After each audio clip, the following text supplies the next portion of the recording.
Hello everyone, I am Ritu. स्वागत करती हूँ आपका एकेडमिक वर्ल्ड में। आज की वीडियो बहुत खास होने वाली है क्योंकि हम लोग बात करेंगे ईडब्ल्यूएस कैटेगरी को ऑफर की जाने वाली स्कॉलरशिप के साथ में SC, ST and OBC category को दिल्ली यूनिवर्सिटी कौन सी स्कॉलरशिप दे रही है उसके बारे में बात करेंगे। इसके अलावा हम लोग बात करेंगे उन सभी क्राइटेरियाज के बारे में जिनको लेकर आपको कंफ्यूजन है। इसका मतलब मैं बात करने वाली हूँ आपके कमेंट्स को लेकर, आपकी क्वेरीज को लेकर। तो आपके हर एक क्वेरीज का आंसर भी इस वीडियो में दिया जाएगा। साथ में वो पॉइंट्स जो आपको फेलोशिप के अप्लाई करने से पहले, वो इंपॉर्टेंट पॉइंट्स जिन्हें आपको ध्यान में रख लेना चाहिए, उनके बारे में भी बात हम लोग करेंगे। तो शुरुआत करते हैं आज की वीडियो को। जो व्यूअर्स पहली बार इस चैनल पे आए हैं उनके लिए मैं बता दूं कि हम लोग पहले भी स्कॉलरशिप पे वीडियो बना चुके हैं। आपको फॉर्म कैसे अप्लाई करना है, फॉर्म फिल कैसे करना है, या कौन कौन सी फेलोशिप है, उनकी डिटेल आपको प्रीवियस वीडियो में मिल जाएंगी। आज की वीडियो हम लोग जो स्पेशल पॉइंट्स हैं उनको ध्यान में रखते हुए बना रहे हैं। तो शुरुआत करते हैं आपकी उस क्वेरी को लेकर जो सबसे ज्यादा स्टूडेंट्स द्वारा पूछी जा रही है। वो क्वेरी ये है कि क्या ये स्कॉलरशिप फीस रिफंड करने की स्कॉलरशिप है? तो मेरा जवाब है नो। क्योंकि ये जो स्कॉलरशिप है ये आपको यूनिवर्सिटी की तरफ से ऑफर की जा रही है, और जो फीस रिफंड करने की, जो भी आप इकोनॉमिक वीकर सेक्शन से जो स्टूडेंट्स हैं, किसी भी कैटेगरी के हो सकते हैं, तो जो फीस रिफंड वाला जो सिस्टम है वो आपको कॉलेज में अपने एप्लीकेशन को अप्लाई करना होगा। उसका प्रोसेस बिल्कुल अलग है और स्कॉलरशिप बिल्कुल अलग है। तो आप दो अलग अलग चीजों में कंफ्यूज मत होइए। तो आप समझ गए होंगे कि ये जो स्कॉलरशिप के बारे में हम लोग बात करें, this is completely different then fees reimbursement. तो चलिए हम लोग बात करते हैं कैटेगरी वाइज जो जो स्कॉलरशिप आप लोग अप्लाई कर सकते हैं।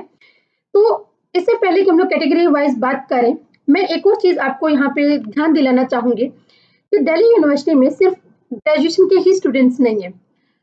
Graduate, undergraduate, postgraduate and then different type of departments, different courses. तो हम लोग समझ लेते हैं कि क्या क्या वो बेसिस हैं जिनके बेस पर दिल्ली यूनिवर्सिटी ने ये फेलोशिप ऑफर की है। तो सबसे पहला जो क्राइटेरिया है ये हम लोग देखते हैं कोर्स बेस, यानी कि अंडर ग्रेजुएट, पोस्ट ग्रेजुएट, कि आपने किस कोर्स में एडमिशन लिया है। Are you student of a pass programme, are you student of a honours programme, are you student of LLB, LLM, और एनीवेयर, कोई भी पोस्ट ग्रेजुएट का प्रोग्राम आपका हो सकता है। तो ये जो फेलोशिप है आपके प्रोग्राम को लेकर, कोर्स बेस को लेकर ये फेलोशिप है। प्लस आप किस कैटेगरी से बिलोंग करते हैं, आप एससी से हैं, एसटी से हैं, ओबीसी से हैं, या फिर आपके पेरेंट्स दिल्ली यूनिवर्सिटी के एम्प्लॉय हैं, तो उनको भी ध्यान में रख के ये फेलोशिप दी गई है। आपको जो ध्यान में रखना है वो ध्यान में ये रखना है कि एलिजिबिलिटी क्राइटेरिया क्या है। ये आप ध्यान में रख लीजिए कि सभी जो फेलोशिप्स हैं वो इक्वल नहीं है, सब में अलग अलग टर्म्स एंड कंडीशन है। और उन सभी को आप बिल्कुल ध्यान से अगर आप देखेंगे तो आपको अपने लिए सुटेबल फेलोशिप मिल जाएंगे। और फिर भी अगर आपको कोई दिक्कत आ रही फॉर्म को फिल करने में, तो आप कमेंट सेक्शन में लिख सकते हैं। मेरी पूरी कोशिश रहेगी आपकी हेल्प करने की। हाँ, एक चीज जो जब आप कमेंट करते हैं तो ये जरूर आप बताइए कि आपका किस कोर्स में एडमिशन है, क्योंकि कई फेलोशिप कोर्स बेस्ड हैं। अगर आप किसी पर्टिकुलर कैटेगरी से बिलोंग करते हैं तो आप उसे मेंशन कर कीजिए, और अगर हो सके तो अपने कॉलेज का नाम भी उसमें मेंशन कीजिए, ताकि मैं आपको आपकी क्वेरी को ठीक से मैं डील कर सकूं। तो शुरुआत करते हैं हम लोग कैटेगरी वाइज जो फेलोशिप, जो स्कॉलरशिप डीयू ने ऑफर की है उसके बारे में। तो यहाँ पर हम लोग देख पाते हैं, मैं बता दूं कि दिल्ली यूनिवर्सिटी की वेबसाइट मैंने ओपन की हुई है। जो लोग पहले देख चुके हैं वो जानते हैं कि दिल्ली यूनिवर्सिटी की ऑफिशियल वेबसाइट पे जब हम लोग इंपॉर्टेंट लिंक को क्लिक करते हुए जाते हैं तो वहां पर अपॉर्चुनिटीज एंड स्कॉलरशिप का कॉलम आता है, जहां पर हमें ये डिटेल मिल जाती है। और जब हम लोग इस डिटेल को स्क्रॉल डाउन करते हैं तो हम लोग यहाँ पाते हैं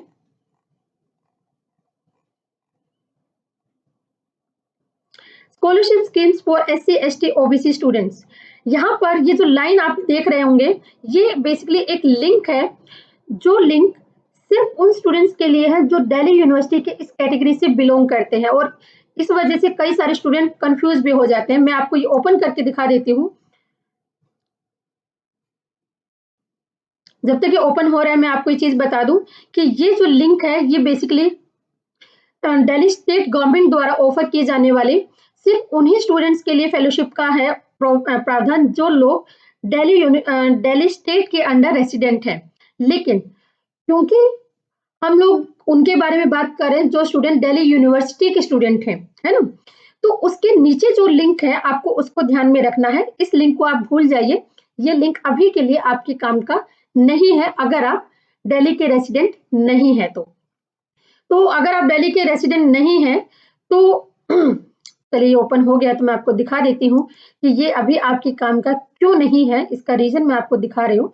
और इसका मतलब ये नहीं कि ये आपके बिल्कुल कतई काम का नहीं, लेकिन ये पर्टिकुलर सिर्फ़ उन्हीं के लिए जो दिल्ली स्टेट के हैं। तो यहाँ पर हम लोग देखते हैं कि एक फेलोशिप है पॉइंट नंबर 1 मुख्यमंत्री विद्यार्थी प्रतिभा योजना फॉर द ईयर 2021 टू 22 जब हम लोग यहाँ क्लिक करते हैं फॉर गाइडेंस पे, तो हम ये देख पाएँगे कि ये जो फेलोशिप है, वही जो मैंने अभी आपको बताया कि ये सिर्फ़ दिल्ली यूनिवर्सिटी के एसटी, एससी एंड ओबीसी के लिए और वो भी जो स्कूल स्टूडेंट्स हैं, ये उनके लिए है और कॉलेज में पढ़ने वाले स्टूडेंट्स के लिए भी ये स्कॉलरशिप ऑफ़र की जाती है, लेकिन अभी उसका कोई भी नोटिफ़िकेशन नहीं आया है। आप कन्फ्यूज़ मत होइए, ये वो लिंक है जिसके बारे में अभी हमने ज़्यादा फ़ोकस नहीं करना है। तो हमें किस पे फ़ोकस करना है, हम सिर्फ़ उस पे बात करेंगे। तो मेरिट बेस्ड जो स्कॉलरशिप है, आप पॉइंट्स को आप बिल्कुल ध्यान से सुनिएगा कि थोड़ा-थोड़ा अंतर है, वो अंतर क्या है, वो डिफरेंस क्या है, उसको ध्यान में रखते हुए हम बात करेंगे कि merit scholarship for students belonging to SC, ST, OBC category studying in profession, technical college, institution, universities. जो भी ऑल इंडिया लेवल में आप किसी भी स्टेट के रेसिडेंट हो, किसी भी रेसिडेंट के आप हो तो लेकिन अगर आप दिल्ली यूनिवर्सिटी के अगर आप स्टूडेंट हैं, जो प्रोफेशनल कोर्स में जिनका एडमिशन हुआ है, तो ये स्कॉलरशिप मेरिट बेस्ड है। यानी कि आपके जो 12th में जो आपने मार्क्स गेन किए हैं, उसके बेस पर ये फेलोशिप दी जाएगी, बिना इस चीज़ को देखे हुए कि आप किस स्टेट से आते हैं या आपका डोमिसाइल कौन से स्टेट का है। दूसरी जो फेलोशिप जो एससी, एसटी, ओबीसी स्टूडेंट्स के लिए ऑफर की जा रही है, ये है doctor Bhimrao state topper award to SC, ST, OBC students. इसके नाम से पता चल रहा है कि ये सिर्फ उन्हीं SC, ST and OBC student को दी जाएगी जो अपने स्टेट के टॉपर हैं, अपनी कैटेगरी में। तो एक चीज़ यहाँ पे ये तो आपको क्लियर हो ही रहा है ना कि जो स्टेट टॉपर हैं, अब सारे के सारे कैटेगरी के बच्चे तो टॉपर नहीं हो सकते, टॉपर तो कोई एक ही हो सकता है। तो ये सिर्फ स्टेट के टॉपर के लिए है, ये वाली doctor B R Ambedkar state topper award. Next जो स्कीम है post matric scholarship scheme for OBC student. नाम से पता चल ही गया होगा कि ये सिर्फ ओबीसी स्टूडेंट के लिए है। पोस्ट मैट्रिक स्कॉलरशिप कि जिन्होंने प्लस टू में एडमिशन मतलब प्लस टू में आपने कहीं से भी किसी भी स्कूल से या किसी भी स्टेट से आपने 12th पास अगर की है और आप ओबीसी स्टूडेंट हैं और आप दिल्ली यूनिवर्सिटी में अगर आपने एडमिशन लिया है, तो आप इस स्कॉलरशिप के लिए अप्लाई कर सकते हैं। And another thing is post matric scholarship scheme for SC students. तो अब यहाँ पर आपको क्या ध्यान में रखना है, अगर आपको लगता है कि आप लगता है आपकी बात नहीं लेकिन बात ये है कि अगर आप स्टेट के टॉपर हैं, तो आप doctor Bhimrao Ambedkar state topper के लिए अप्लाई करेंगे। लेकिन अगर आप टॉपर नहीं हैं, लेकिन आप कैटेगरी से हैं, तो आप इन दोनों कैटेगरी के लिए अलग-अलग अप्लाई कर सकते हैं। ये ध्यान रखिए कि एक स्टूडेंट एक ही फेलोशिप के लिए अप्लाई कर सकता है। अब बात करते हैं ईडब्ल्यूएस कैटेगरी के लिए कि ईडब्ल्यूएस कैटेगरी के स्टूडेंट कौन सी फेलोशिप के लिए अप्लाई कर सकते हैं। यहाँ पर ये चीज़ ध्यान में रखना ज़रूरी है कि ईडब्ल्यूएस का जो टर्म है, जो उसका टेक्निकल जो मीनिंग है, वो डिफरेंट है। तो ऐसे में कई बार स्टूडेंट ये सोच के थोड़ा मायूस हो जाते हैं कि मैम बाकी कैटेगरीज़ को तो फेलोशिप मिल रही है, क्या ईडब्ल्यूएस के लोग जो हैं क्या उनको ज़रूरत नहीं होती है? क्या जनरल कैटेगरी के स्टूडेंट्स को ज़रूरत नहीं होती है? उनके लिए कोई फेलोशिप क्यों नहीं है? तो आपको मैं बता दूँ कि आपको परेशान होने की ज़रूरत नहीं है। ये तो वो कैटेगरी जो पर्टिकुलर कैटेगरी वाइज़ स्कॉलरशिप दी गई है, लेकिन कई सारी कैटेगरीज़ यहाँ पर हैं जो आप इनकम बेस आप अप्लाई कर सकते हैं। जैसे कि ये एक फेलोशिप है पंडित मनमोहन नाथ धर बुक ग्रांट। अब ये स्कॉलरशिप को जब हम लोग देखते हैं तो हम लोग पहले चेक करेंगे कि इसका एलिजिबिलिटी क्राइटेरिया क्या है। अब ये जो है फेलोशिप स्कॉलरशिप पंडित मनमोहन नाथ धर, इसमें ये बताया हुआ है कि ये फेलोशिप सिर्फ 1 साल के लिए अवार्ड की जाएगी to a deserving and needy student studying in the university in the undergraduate और पोस्ट ग्रेजुएट, दोनों के लिए है ये, ठीक है। whose parents income including his her own income does not exceed the amount from where is start attracting the income tax। आपके parents की या अगर आपकी भी इनकम, सभी की इनकम को अगर मिलाकर वो अगर इनकम टैक्स के स्लैब से अगर नीचे है, यानी कि अगर आप इनकम टैक्स से बाहर हैं, उस स्लैब से अगर बाहर हैं, तो आप इस फेलोशिप के लिए एलिजिबल हैं। तो आई होप कि आपको ये आंसर मिल गया होगा कि आप ईडब्ल्यूएस के स्टूडेंट किस फेलोशिप के लिए अप्लाई कर सकते हैं। साथ में एक और चीज मैं आपको इसमें जरूर आपका ध्यान दिलाना चाहूंगी कि जब आप फेलोशिप के लिए अप्लाई कर रहे हैं तो बहुत सारी चीजें होती हैं जिनको आप ध्यान में रख सकते हैं। जैसे मैंने अभी कैटेगरी के बारे में बात की थी, फिर मैंने कोर्स के बारे में बात की थी। तो ये जितनी भी कैटेगरी हैं, कोर्सेज हैं, उन सभी को आप जरूर ध्यान में रखिए। जैसे कि हम लोग ये देखते हैं कि एक और फेलोशिप यहाँ पे है, Sardar Kartar Singh Grover memorial book grant. अब ये जो फेलोशिप है, इसके हम लोग एक बार एलिजिबिलिटी को चेक करते हैं और हम लोग देखते हैं कि कौन स्टूडेंट इसके लिए अप्लाई कर सकते हैं। तो जब हम लोग इस स्कॉलरशिप को देखते हैं, तो यहाँ पर पॉइंट नंबर 3 को ध्यान से देखिए। The scholarship will be awarded to a student of computer science courses BCA or BSc who secure highest marks in first year annual examination of the BCA BSc honors course. The student must have secured this and that। क्या समझ में आया कि ये जो सरदार करतार सिंह जो scholarship है, ये सभी के लिए नहीं है। किन के लिए है? जिनका एडमिशन बीसीए कंप्यूटर साइंस में या फिर बीएससी ऑनर्स में जिनका एडमिशन हुआ है, ये उनके लिए है। और वो भी कौन लोग? जिन्होंने फर्स्ट ईयर में हाईएस्ट मार्क्स स्कोर किए हैं। तो सेकेंड ईयर में आप इसके लिए अप्लाई कर सकते हैं। तो ये 2 एग्जाम्पल मैंने आपको इसलिए दिया है कि आपको अपनी कैटेगरी के अकॉर्डिंग, आपके कोर्स के अकॉर्डिंग, आपके पेरेंट्स की इनकम स्टेटस के अकॉर्डिंग आपके लिए जो सुटेबल फेलोशिप है, आपको सिर्फ उसी के लिए अप्लाई करना होगा। पीडब्ल्यूडी कैटेगरी को लेकर बहुत सारी क्वेरीज आ रही थी। इस पीडब्ल्यूडी कैटेगरी को लेकर मैंने एक सेपरेट वीडियो भी बनाई है, उसका लिंक मैं आपको डिस्क्रिप्शन बॉक्स में दे भी दूंगी। लेकिन अभी भी एक क्वेरी आ रही है कि अगर एक स्टूडेंट की क्वेरी मेरे पास आई थी कि वो लोकोमोटर हैंडीकैप स्टूडेंट है, ही इज नॉट ब्लाइंड, तो वो कौन सी फेलोशिप के लिए अप्लाई कर सकते हैं? तो उनके लिए मेरा जवाब यही है, यस यू आर राइट, कि ये जो 3 कैटेगरी हम लोग यहाँ पे देख पा रहे हैं, ये 3 फेलोशिप, ये तीनों फेलोशिप सिर्फ ब्लाइंड स्टूडेंट के लिए है। तो ऐसे में आप क्या कर सकते हैं, जो रेस्ट ऑफ 13 स्कॉलरशिप है उसमें आप अपने पेरेंट्स की इनकम को देखते हुए, आप अपने कोर्स को देखते हुए, या अगर आप किसी पर्टिकुलर कैटेगरी से हैं तो आप उसके अकॉर्डिंग आप अप्लाई कर सकते हैं। There is no different separate any kind of scholarship जो other than blind student, PWD student को ऑफर की जा रही है। तो ये तो चीजें थी जो मुझे लगा कि आपको एक बार फिर से ध्यान में दिला देना चाहिए। आइए बात कर लेते हैं क्वेरीज की। कई सारी क्वेरीज स्टूडेंट्स की मेरे पास में आ रही थी, तो हम लोग वन बाय वन उन क्वेरीज को लेकर चलते हैं। कई बार हमें लगता है कि बहुत छोटी सी सिंपल सी बात है, लेकिन जब आप लोगों की क्वेरीज मेरे पास आई तो मुझे लगा कि शायद इनका जवाब देना जरूरी है। अब जैसे एक स्टूडेंट ने मेरे पास स्क्रीनशॉट मुझे इनबॉक्स किया, और ये जो स्क्रीनशॉट में यहाँ पे XX children coming from the family of Delhi university employees only and star blind student only, और यहाँ पर वो ये इसको देखकर बच्चे को ये लगा कि ये स्कॉलरशिप तो सिर्फ उन्हीं लोगों के लिए है जिनके पेरेंट्स दिल्ली यूनिवर्सिटी में एम्प्लॉय है।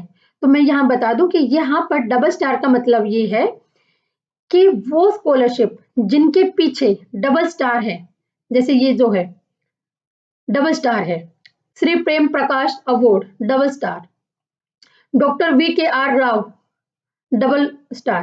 तो इसका मतलब ये जो तीनों कैटेगरी जो है, ये उन स्टूडेंट्स के लिए है जिनके गार्जियन या फिर उनके पेरेंट्स में से कोई एक 4th class employ of Delhi university है, तो ये उनके लिए है। इसका मतलब ये नहीं कि बाकियों के लिए कोई फेलोशिप ही नहीं है।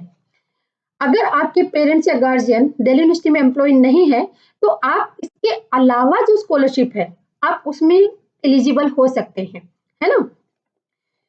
तो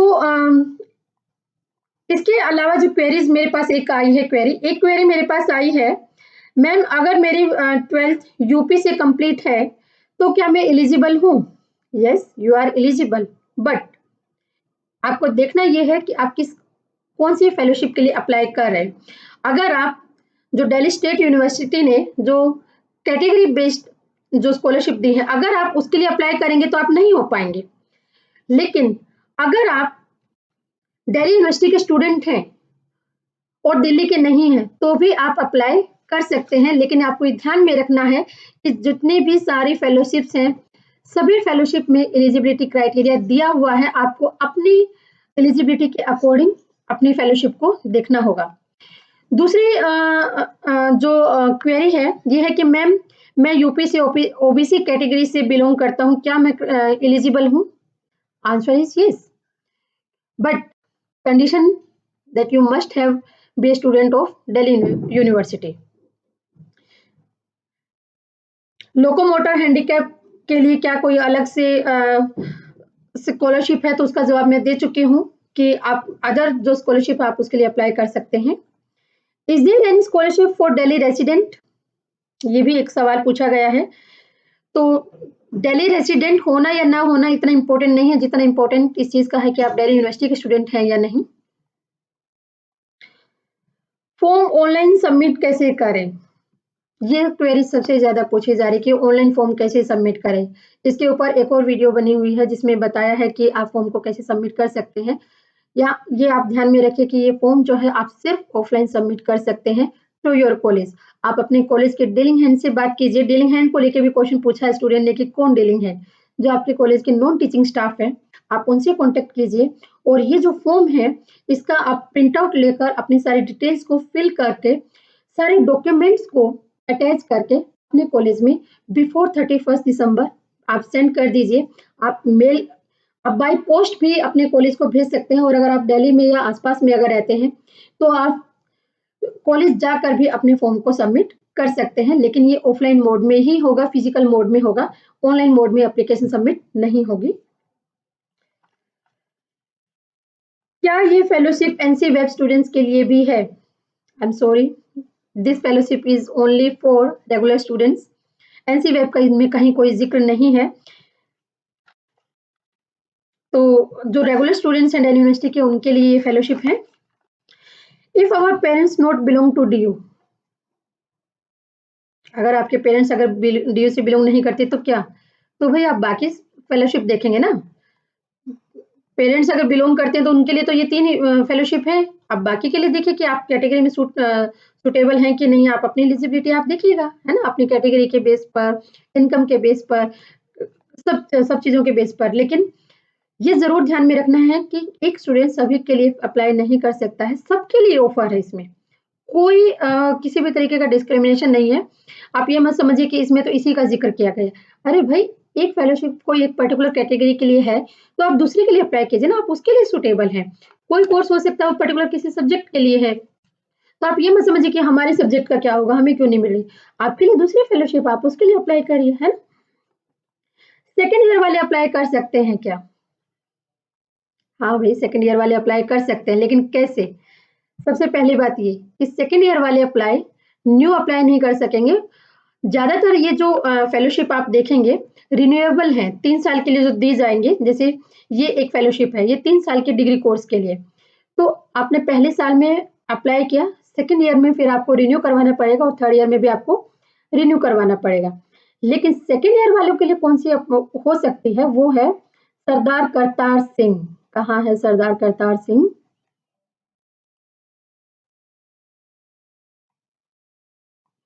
हुँ, सरदार करतार सिंह। इसमें आप देखिए, यहाँ पर ये बताया है कि जो बीसीए और बीएससी के स्टूडेंट हैं, जो अपने फर्स्ट ईयर में हाई स्कोर लेकर आएँगे, कम से कम 60% ज़रूर होना चाहिए, वो लोग इसके लिए अप्लाई कर सकते हैं। सभी सेकंड ईयर वाले नहीं, कोर्स बेस कि अगर आपका बीएससी या फिर बीसीए में अगर आपका एडमिशन है, तो आप इस कोर्स के लिए आप इस फेलोशिप के लिए अप्लाई कर सकते हैं। सभी सेकंड ईयर वाले नहीं। तो इसीलिए मैं ये बार-बार कहती हूँ कि अगर आपकी कोई पर्टिकुलर क्वेरी है तो आप अपने कोर्स को ज़रूर मेंशन कीजिए। अगर आप किसी कैटेगरी से बिलॉन्ग करते हैं तो आप उसको मेंशन कीजिए, ताकि आप जो एक्यूरेट जानना चाहते हैं वो इन्फॉर्मेशन मैं आपको दे सकूँ। एक और जो पूछा है कि किसी स्टूडेंट ने पूछा कि मैम अभी कॉलेज अलॉट नहीं हुआ है और इनकम कि इनकम से जो है उसका भी डॉक्यूमेंट नहीं, तो कैसे अप्लाई करें? तो सबसे पहली बात तो है कि अगर आपको कॉलेज अलॉट नहीं हुआ तो आप अप्लाई कर ही नहीं सकते, क्योंकि आपको कॉलेज के थ्रू करना है। दूसरी बात, इनकम को लेकर आपने बोला कि इनकम का सर्टिफिकेट नहीं है, तो इनकम के बिना भी नहीं कर सकते, क्यों? क्योंकि फेलोशिप की ज़रूरत कब है? जिनकी इनकम का सोर्स कम है, जिनको ज़रूरत है। तो जब आपके पास इनकम का प्रूफ नहीं होगा तो आप कैसे ये बताएँगे कि आप नीडी हैं, आपको ज़रूरत है? इनकम से ही होगा ना? तो इसी पॉइंट से हम लोग चलते हैं इन पॉइंट्स के ऊपर, जो आपको ध्यान रखना है कि कौन-कौन से डॉक्यूमेंट्स आपको अपडेट करने हैं और उन डॉक्यूमेंट्स में किन-किन चीज़ों का ध्यान रखना है, उनके बारे में अभी हम लोग बात करेंगे। आई होप कि एलिजिबिलिटी को लेकर आपकी क्वेरीज़ दूर हो गई होंगी। अगर फिर भी कोई कन्फ्यूजन है, तो बिना किसी हेजिटेशन के आप कमेंट सेक्शन में पूछ सकते हैं विद योर फुल डिटेल्स। तो डॉक्यूमेंट्स अपडेट करने में किन-किन डॉक्यूमेंट्स को आपको ज़रूर से अटैच करना है। If you are applying for a caste based fellowship, तो आपको अपनी कास्ट का सर्टिफिकेट इसमें अटैच करना होगा। ये ध्यान रखना कि if you are belong to OBC category, तो आपका जो सर्टिफिकेट है वो सेंट्रल गवर्नमेंट ऑफ इंडिया से जो जारी किया गया है, जो आपने अपने एडमिशन के दौरान भी उसको सबमिट किया होगा, लेकिन जो अपडेटेड वाला है आफ्टर 31 मार्च 2021 को, जो उसके बाद जो ओबीसी सर्टिफिकेट आपका इश्यू हुआ होगा, सिर्फ वही आपको अप्लाई करना है। सेम चीज़ आपके इनकम सर्टिफिकेट के साथ है कि इनकम सर्टिफिकेट भी लेटेस्ट वाला होना चाहिए, ज़्यादा पुराना नहीं होना चाहिए। इसी साल के जो फाइनेंशियल ईयर है, इसी साल का ही आपका इनकम का सर्टिफिकेट होना चाहिए। प्लस यहाँ पे ध्यान में रखना कि अगर आप ईडब्ल्यूएस कैटेगरी से हैं, तो आपका ईडब्ल्यूएस कैटेगरी करके कोई भी आपको स्कॉलरशिप नहीं मिलेगी, लेकिन आपके जो पेरेंट्स की जो इनकम का सर्टिफिकेट है, उसके बेस पर आप अप्लाई कर सकते हैं। बहुत माइनर सा फ़र्क है कि ईडब्ल्यूएस का कोई नाम यहाँ पे मेंशन नहीं किया गया है, लेकिन अगर आपको ज़रूरत है, क्योंकि आप इकोनॉमिक वीकर सेक्शन से आ रहे हैं, तो इनकम बेस पर आप फेलोशिप के लिए अप्लाई कर सकते हैं। तीसरी चीज़ है कोर्स, क्योंकि आपने जैसे अभी मैंने दिखाया भी कि कई सारे फेलोशिप ऐसे हैं जो कोर्स बेस्ड है ना? तो ऐसे केस में आपको आपका एडमिशन जिस सब्जेक्ट में या जिस कोर्स में हुआ है, उस आपके एडमिशन की जो स्लिप है, वो भी आपको अटैच करनी होगी डॉक्यूमेंट्स में, और डॉक्यूमेंट आपके फुलफिल होने चाहिए। एलिजिबिलिटी के बारे में बात हो गई है, डॉक्यूमेंट्स के बारे में बात हो गई है। अगर कोई और पॉइंट आपको लगता है जो आप जानना चाहते थे और अभी मुझसे छूट गया है, तो आप मुझे कमेंट सेक्शन में याद दिला दीजिए। मेरी पूरी कोशिश होगी उनका आंसर करने की। अगर आपको ये वीडियो पसंद आई है तो इसे लाइक करें, शेयर करें। मिलते हैं अगले वीडियो में।